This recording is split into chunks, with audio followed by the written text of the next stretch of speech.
The next reason is this is a reason that has been a good reason to watch the Big 12 for a while now, but it's kind of you're still reliant on it being a kind of a year to year evaluation.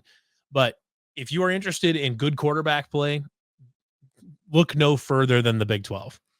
Right now, in the Big 12, let me pull up this rankings. This is just one site's rankings of kind of what they have for their conference quarterback rankings. Sam Levitt's up there. I think Sam Levitt's probably got Heisman odds. He's just gonna be a sophomore this year, but he was, or he's gonna be a junior this year, I think. And he was really good last year. I think people expect him to take a big leap this year. I think a lot of people think he's like a Davey O'Brien type candidate, one of the 5 best quarterbacks in college football. A lot of people think he is. Right, that Sawyer Robertson is on most lists of the top 10 to 15, 20 quarterbacks in college football. He's right there. Josh Hoover is one that a lot of people think are going to be really good. Rocco Becht, our very own Rocco Becht is right there. They've got him at 4. I would argue that, Rocco's probably got some, long shot Heisman odds, out there someplace. If I would say it's really good again, and Rocco can get that completion percentage up in the 65-ish range, and cut down on a few of those pick sixes and continue to win games. Rocco's going to be in the Big 12 Player of the Year category, and he's the 4th. They've got him ranked as the 4th best quarterback in the conference. Avery Johnson has had Heisman odds. He had him last year, and he's going to have him this year. That's another guy that everyone thinks is going to break out and potentially be a dark horse candidate to be a getting invite votes for the Heisman. I don't know too much about Devin Dampier, but apparently a lot of people are pretty high on him. Baron Morton had a nice season for Texas Tech last year. Jake Retzlaff was really good for BYU last year. Struggled a little bit towards the end of the season, but he was a huge reason that BYU was as good as they were last year. And they won 9 or 10 games or whatever it was. I think 9 games. He was really good last year. 8th best quarterback in the conference. Jalen Daniels is a guy. Now, I will fully admit that Jalen Daniels is a guy that I have the last couple years been extolling my confusion as to the hype around Jalen Daniels nationally. Like me, I remember before last season or even 2 seasons ago, he was being talked as like a dark horse Heisman candidate. There, people have been waiting for Jalen Daniels to break out and to break out and be the guy, be the next coming of like Trevon Boykin and if you're a real Big 12 nerd, expecting him to break out, and he just hasn't. He's been injured his whole career basically. He went on a quick run in 2022 that he was really good, and then got hurt. 2023 was hurt. Then last year he struggled at times. I'd be really interested to see what he is, but that's the 9th best quarterback in here. TMFB wants to know, do I show highlights in film? I do at times. So when we get to the season, I will definitely show more highlights in film. We'll probably almost certainly have some film study when we get closer to the season and things like that. And then for recruits, I've pulled up film of them, some of their highlights in their film to look through some recruits. So the answer is yes. Once in a while, we do go through film and highlights.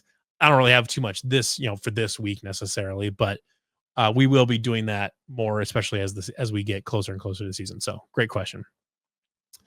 Brandon Sorsby was interesting for Cincinnati last year. Cincinnati just kind of struggled.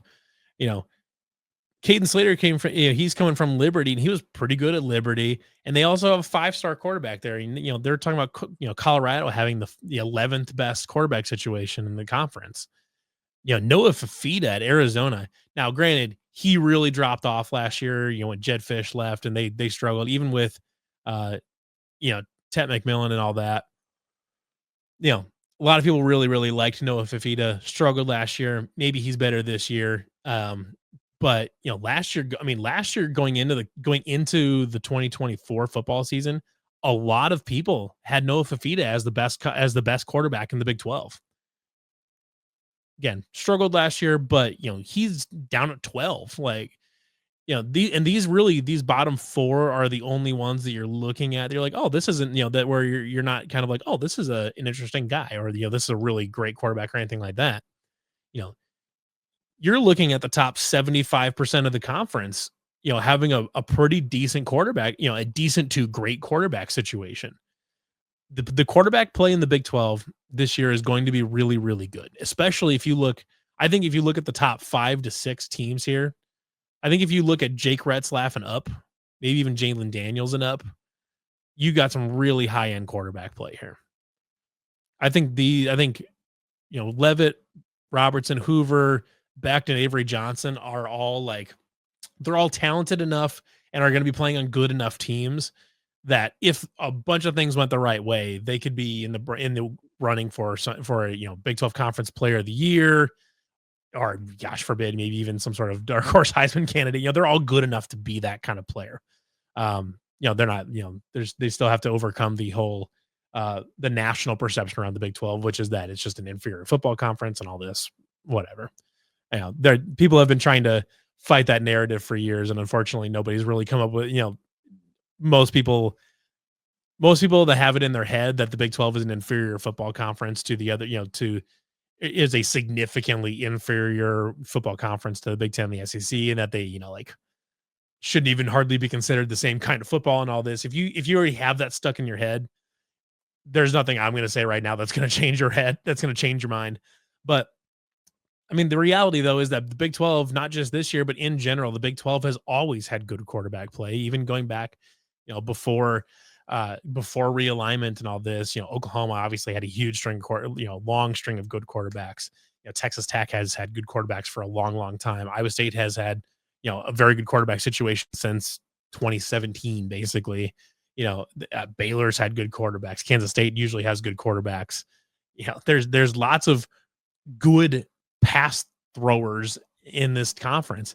And that was a big reason for, among many other things, but that was a big reason that the Big 12 was always seen as this offensive, all offense, no defense league, is because the Big 12 has consistently and basically always been, on the cutting edge, in terms of offensive scheme. When you're looking at like these like air raid passing schemes and power option, and power spread schemes, things like that, even like Nick Saban in Alabama didn't embrace, the real true like air raid spread concepts until like Devontae Smith and Tua Tagovailoa got there. The SEC is just now, you're starting to really see those types of concepts. 2019 LSU, now Tennessee with Josh Heupel, Oklahoma grad, by the way. We're just starting to now see what in the SEC and the Big Ten over the last 5 years, what we've been seeing in the Big 12 for 15 years. That's the kind of offenses we've been seeing. And when you're dealing with offenses that are running, schemes that are on like the cutting edge of what people are doing on offense, that's difficult to scheme against. And not only are you doing that, not only are you going up against some of the most innovative offensive minds in the game, but you're doing against really good quarterbacks. If you're playing Oklahoma, you're playing against Baker Mayfield and if you go back far enough, like Landry Jones and Kyler Murray and Jalen Hurts. And then, in Texas, you had Sam Ehlinger, and, Baylor had a string of good quarterbacks there. Kansas State had Colin Klein and Avery Johnson, and Iowa State's had a good quarterback. You've been dealing with all of these. TCU's had a number of good quarterbacks. Max Duggan, back to Trevon Boykin, all these guys. When you're dealing with cutting edge schemes with really good quarterback play, it's hard to defend and it's hard to play those because there just isn't a defensive scheme for it. And then in 2017, John Haycock decided to switch Iowa State to the 3-3-5 to slow down some air raid offenses, and it worked. And then all of a sudden, everybody else started running the 3-3-5 stack to stop all these new air raid offenses. And that's why you see 3-3 stacks or variations of it all over college football and even in the NFL now.